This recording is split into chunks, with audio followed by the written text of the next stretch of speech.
Hi ஹலோடா miss today நம்ம வந்துட்டு secret professor ஹஸ்பண்டோட 6th எபிசோட் தாண்டா பார்க்க போகிறோம். அண்ட் நம்ம சேனலையானே சப்ஸ்கிரைப் பண்ணாமல் பார்த்துட்டு இருந்தால் சப்ஸ்கிரைப் பண்ணிக்கோங்கடா. அண்ட் லாஸ்ட்டாக பார்க்கலான்னா போய் பாட்டுவாங்க, அப்போ தான் உங்களுக்கு இந்த பாட்டில் நடக்கிறதெல்லாம் புரியும். ஓகே, அவங்க ஸ்ட்ரைட்டாக ஸ்டோரிக்குள்ளே போயிடலாம். அஷீர், உனக்கு ஏன் என்னை ரொம்ப பிடிச்சிருக்கு? நிறைய ரீசன்ஸ் இருக்குது. ரொம்ப கைண்ட் ஹார்ட், எல்லாத்துக்கிட்டேயும் அவ்வளோ கேரிங்கோடு இருப்பேன், ரொம்ப நல்ல பொண்ணு, உனக்கு பிடிச்சவங்களுக்காக என்ன வேணால் செய்வேன், இப்படியே நிறையா சொல்லிட்டு போகலாம். அப்படியா? இவ்வளோ விஷயம் உனக்கு என்கிட்ட பிடிக்குமா? இதை விட நிறையாவே உன்கிட்ட எனக்கு ரொம்ப பிடிக்கும். எதனால் உனக்கு என் மேலே லவ் வந்துச்சு? லவ் அட் த ஃபர்ஸ்ட் சைட்னு சொல்லுவாங்கள்ல, அதுதான். ஃபர்ஸ்ட் டைம் பார்த்தப்பவே ஒரு மாதிரி க்ரஷ் ஆகிட்டேன், அப்புறம் போக போக லவர் ஆகிட்டேன். ஐயோ, அப்படி பிடிக்குமா என்ன உனக்கு? ஆமாண்டி, ரொம்ப பிடிக்கும். அஷீர், என்னை விட வேறு ஏதாச்சும் ஒரு அழகான பொண்ணு உன்னை பிடிச்சிருக்குன்னு சொன்னால் நீ அவள் கூட போயிடுவியா? உன்னை மாதிரி ஒரு பொண்ணை பக்கத்தில் வச்சுட்டு எப்படி வேறு ஒரு பொண்ணுக்கிட்ட போக முடியும்? எனக்கு தெரியும் நீ போக மாட்டேன்னு, போய் தான் பாரு, அப்புறம் உனக்கு இருக்குது. நீ எல்லாம் செம்ம ஃபிகர் டி, உன்னெல்லாம் விட்டு எப்படி போக முடியும்? ஃபிகரா? சரி, ஃபிகர் இல்லைனாலும் இப்படிப்பட்ட ஒரு பொண்ணை வச்சுட்டு வேறு ஒருத்தி கூட எப்படி போக முடியும்? இந்த ரீசன்னால தான் அஷீர் நான் உன்னை இவ்வளோ லவ் பண்ணுறேன். எனக்கு முன்னாடியெல்லாம் உன்னை பார்த்து சுத்தமாக பிடிக்காது தெரியுமா? இப்போல்லாம் உன்னை பார்க்கணுன்றதுக்காக தான் நான் காலேஜே வரேன். உன்னை மாதிரி ஒரு பையன் கிடைக்க நான் ரொம்ப கொடுத்து வச்சுருக்கணும். I love you until the stars fade Asheer. I love you so much. Love you டே. மச்சான், டே அஷீர், டேய் எழுந்துருடா. ஒயன் என்ன ஒயனா? அத்தாவை விட்டுட்டு போயிட்டால, அப்புறம் என்ன ஒயன்? இல்லை, இப்போ ஒயனை கூட. மச்சான் இவ்வளோ நேரம் நீ தூங்கிட்டு இருந்த, நீ பார்த்தது எல்லாமே கனவு. ஏன்னா கனவெல்லாம் இல்லவேன்னு கூட எப்பவுமே இருப்பேன்னு சொன்னாலே. டேய், குடிச்சிட்டு பைத்தியக்கார மாதிரி பேசிகிட்டு இருக்காடா நீ. அவள் உன்னை விட்டுட்டு எப்போவோ போயிட்டா. ஆமாம்ல, என்னை விட்டு போயிட்டால அவள். எப்பவுமே என் கூட இருப்பேன்னு சொல்லிட்டு போயிட்டால. மச்சான், ஏன்டா இப்படி ஃபீல் பண்ணிகிட்ருக்க? அவள் வேற ஒருத்தன் கூட போயிட்டா, நீ இப்படியே நினச்சி ஃபீல் பண்ணிகிட்ருக்க. இல்லை மச்சான், அவளை விட்டுட்டு போகும்போது கூட எனக்கு தெரியல, ஆனால் இப்போ ரொம்ப ஒரு மாதிரி வலிக்குதுடா. நீ தானே பெரிய மாமாட்ட சொல்லிட்டு வந்த, நீ மட்டும் அவங்க வீட்டில் பேசியிருந்தா இப்போ இதெல்லாமே நடந்திருக்காது தெரியுமா? அவன் என்னை விட்டு போயிட்டால வேற ஒருத்த கூட. ரொம்ப ஹாப்பியாக. டேய், நீ தான் டெய்லி அவளை பற்றி நினச்சி இப்படி ட்ரிங்க்ஸ் பண்ணிட்டு வந்து வீட்டில் படுத்து கிடக்குற. எப்போவுமே உன்னை பற்றி உன்னை சுற்றி இருக்கவங்க பற்றி யோசிக்கவே மாட்டாள. என்னை விட்டு ஒயன் போயிட்டால.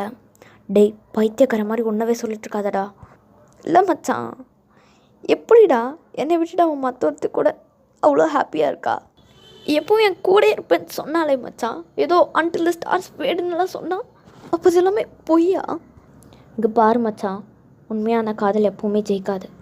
ஒன்று அவனை விட்டு ஒரேடியாக போயிடுவா, இல்லைனா இப்படி வேறு எவனாவது கூட போயிடுவா. அவளை நான் தான் பைத்தியக்காரமாக நம்பிட்டேன்ல.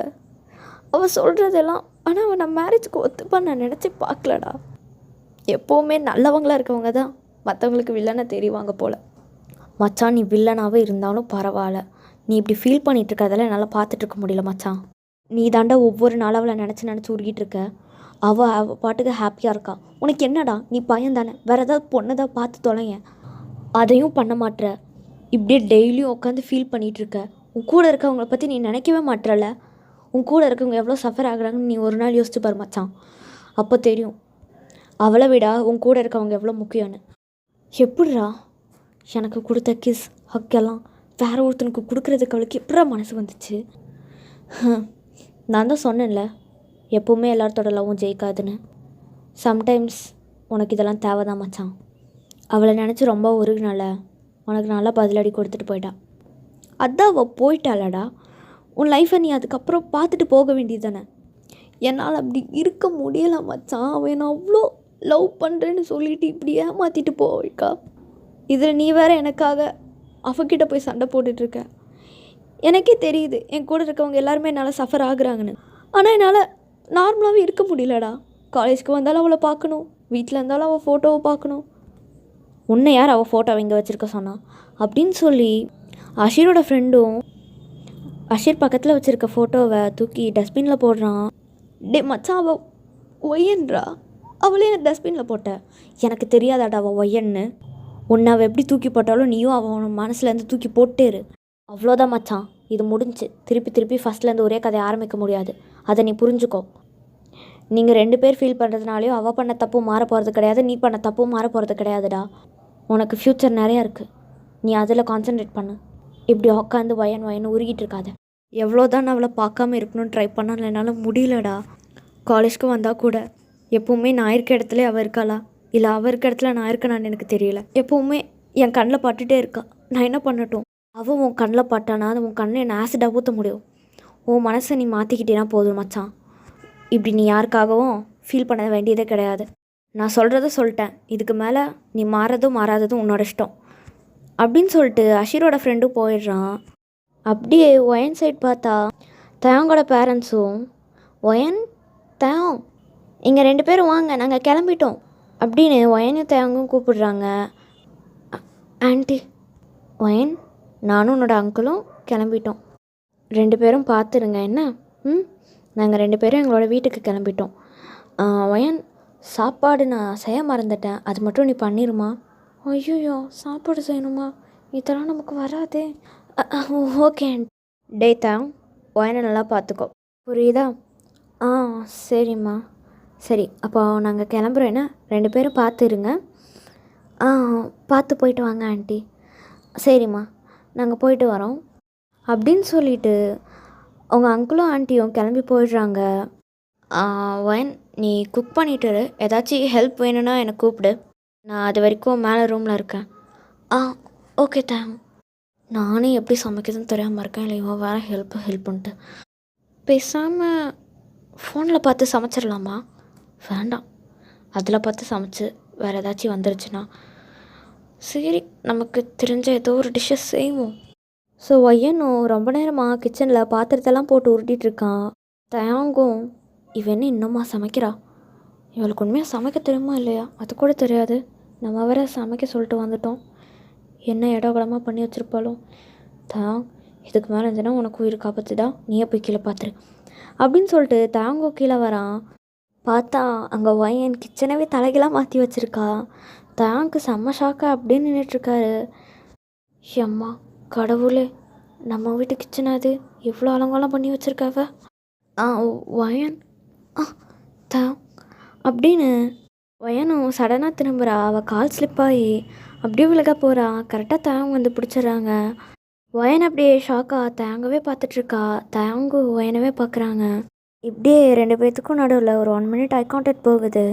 அப்போது ஒயனும் வந்துட்டு, சாரி தயாங், உங்களுக்கு என்ன வேணும்னு சொன்னீங்கன்னா நான் குக் பண்ணுவேன். கிச்சனவே தலைகீழாக மாற்றி வச்சுருக்கே ஒயன். அது வந்து ஐ எம் எக்ஸ்ட்ரீம்லி சாரி தான், எனக்கு பெருசாக சமைக்க வராது. இதை முன்னாடியே சொல்லியிருந்தா நானே சமைச்சிருப்பேனே, அதுக்கு ஏன் இப்படி கிச்சனை போட்டு இவ்வளோ மோசமான நிலைமைக்கு கொண்டு வந்து விட்டுருக்க?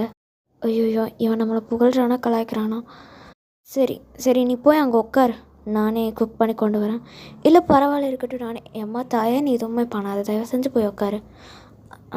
சரி தயாங் அப்படின்னு சொல்லி ஒயனும் வந்துட்டு போய் டைனிங் ஹாலில் உட்காந்துடுறா. தயாங்கும் குக் பண்ணிகிட்ருக்கா. ஒயன் அவளவே மறந்து அப்படியே தயாங்கவே பார்த்துட்ருக்கா. இப்போ ஒயனோட மனசுலேயும், ஒயன் இவன் அஷீரனை பார்த்துக்கிட்டதை விட நல்லா பார்த்துக்கிறான். I think he is the right person for me. எனக்கே தெரிய மாட்டுது இவன் நான் ஏன் எப்போவுமே இப்படி அட்மையர் பண்ணிகிட்டே இருக்கேன்னு. ஒரு வேளை இவன் தான் எனக்கு கணவனாக இருப்பானோ. ஆனால் இவனை என்னால் புரிஞ்சிக்கவே முடியல. ஒவ்வொரு தடவையும் ஒவ்வொரு மாதிரி இருக்கான். கிளாஸில் என்னென்னா பேசினதுக்கு பனிஷ்மெண்ட் கொடுக்குறான், இங்கே என்னென்னா இவ்வளோ கேரங்காக குக் பண்ணி கொடுக்குறான். ஐயோ தான், உன்னோட ஒரிஜினல் கேரக்டர் என்னால் புரிஞ்சிக்க முடியலை. ஆனாலும் உன்னை நான் ஏன் இப்படி அட்மையர் பண்ணுறேன்னு எனக்கு தெரிய மாட்டேங்குது. எனிவேஸ், அஷீரை விட இவன் 99% பெட்டராக இருக்கான். அதுவே எனக்கு போதும். அவன் காட்டாத லவ், அஃபெக்ஷன் எல்லாமே அவன் என் மேலே காட்டுறான். I think I choose a right person for me. இதே மாதிரி இவன் கூட லைஃப் லாங் இருந்தால் என்னென்னு எனக்கு இப்போ தோண ஆரம்பிச்சிருச்சு. என்னமோ எனக்காக இவ்வளோ பண்ணுறான் கிடச்சிருக்கான்னு, அதுவே எனக்கு பெரிய ஹாப்பினஸ்ஸாக இருக்குது. நீ ஏன் இப்போ இப்படிலாம் நினச்சிட்ருக்க? கொஞ்சம் வெயிட் பண்ணடி, உன் மனசையும் இப்படி யோசிக்குது அப்படின்னு அவளும் மனசுக்குள்ளேயே பேசிட்டு அப்படியே தயங்கவே பார்த்துட்ருக்கா. ஓகேடா, நான் இந்த எபிசோட் முடிச்சுக்கிறேன். நெக்ஸ்ட் பார்ட் போடுறேன். தேங்க்ஸ் ஃபார் வாட்சிங். எஃப்எஃப் எப்படி இருந்துச்சுன்னு சொல்லி மறக்காமல் கமெண்ட் பண்ணுங்கள்.